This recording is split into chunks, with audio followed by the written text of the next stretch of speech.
Heinz is proud to partner The Urbanist on Monocle Radio. Heinz is a leading global real estate investment manager.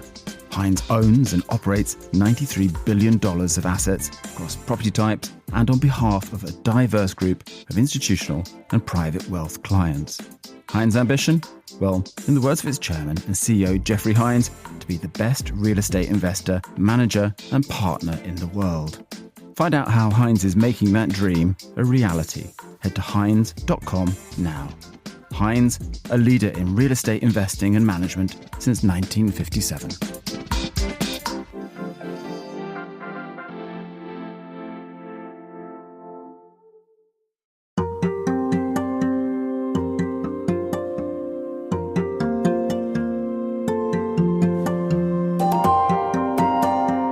One of the largest religious congregations of pilgrims on earth kicked off last month in the Indian state of Uttar Pradesh, and it continues to roll into February.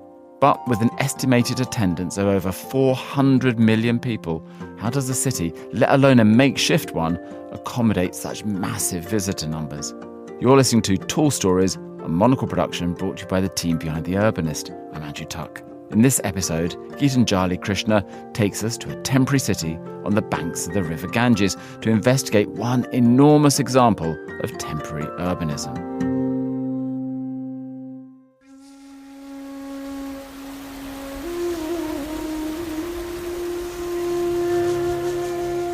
The Hindus believe that through the year, water from the Ganges will cleanse them of sins and could ensure their salvation. But for a couple of weeks between January and February every year, a ritual bath exactly where the Ganga meets the Yamuna and the mythical river Saraswati is considered a shortcut to Nirvana. And this year, the stars and planets have aligned to make this the most auspicious time in 144 years to plunge into its icy waters in North India's chilly winter.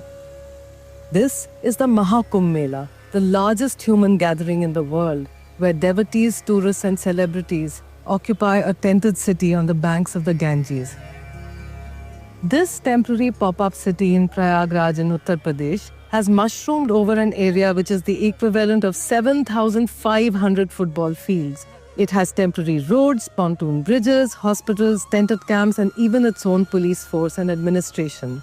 And its organizers estimate that by the time the fair ends on February 26th this year, the total number of attendees would exceed the populations of the United States and Canada combined.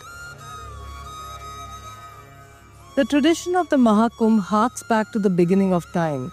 In Hindu mythology, the gods and demons fought a great battle over a pitcher, which is called a kumbh in Hindi, containing the nectar of immortality.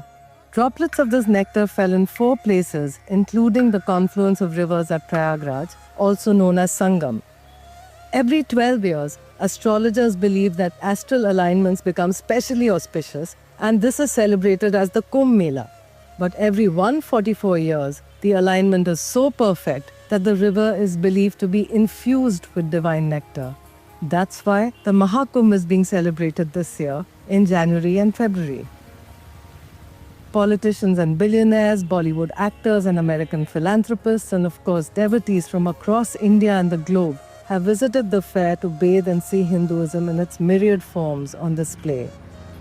The VIPs drive straight in, leaving clouds of river sand in their wake. The rest trudge the pilgrim's path, sometimes for over 12 miles, to reach the Sangam. On the river bank in the tented city, 13 monastic orders or akharas have set up camp. Among these, the most prominent are the naked Naga sadhus of the Juna Akhara. They live away from human society and emerge only for the Mahakumbh. Their hair matted, bodies smeared with ash, they meditate, oblivious to the endless stream of visitors. Another popular camp belongs to the Kinnar Akhara. This is a sect of transgender and gender-fluid individuals that debuted in 2019 after the Indian Apex Court recognized trans people as the third gender. Visitors come here to listen to religious discourses, join kirtans or singing groups, and of course, gawk at some of the weirder displays of religion. For example, there's a sadhu here who grows crops on his head. Another one claims he's been standing for the last 6 years straight. And a third, a sprightly 129 years of age, says he's attended Kumbh Melas for the last 100 years. Beyond the riverbank, a river of pilgrims flows into the Sangam, where the blue-grey waters of the Ganges mix with the emerald-hued Yamuna. But rivers, whether of waters or humans, are capricious creatures. Before the sun rose over the tented city on January 29th, the most auspicious day of bathing during the Mahakumbh, a stampede broke out under the huge billboards with photographs of the state's Chief Minister Yogi Adityanath and Prime Minister Modi. By the time the local authorities managed to control the stampede, they estimated 30 deaths. But the social media is rife with rumors of many more fatalities. Images of ambulances still ferrying the dead and injured to nearby hospitals are emerging by the hour. Reports suggest now that more pilgrims are leaving the tented, tainted city now than are coming in. And overnight, the Mahakumbh has turned into a political slugfest between the organizers, mostly from the Hindu right-wing Bharatiya Janata Party or the BJP, which is in power in both the state and the center, and its opponents. Other critics say that the scale of the Mahakumbh is a disaster in itself, that when the huge tented megapolis is dismantled in March, its environment footprint could take the next 144 years to erase. And meanwhile, oblivious to these murky waters of faith, politics, and commerce, pilgrims lament their loved ones, lost in the stampede.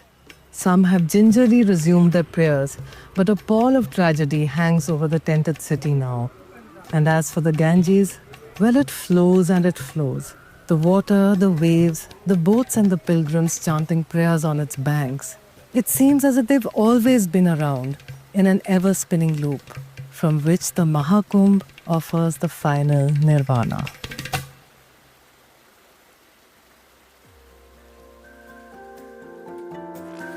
Tall Stories is a Monocle production from the team behind The Urbanist. This episode was written by Geetanjali Krishna and produced and edited by David Stevens. Be sure to subscribe to the podcast to receive new episodes every week. I'm Andrew Tuck. Goodbye, and thank you for listening, City Lovers.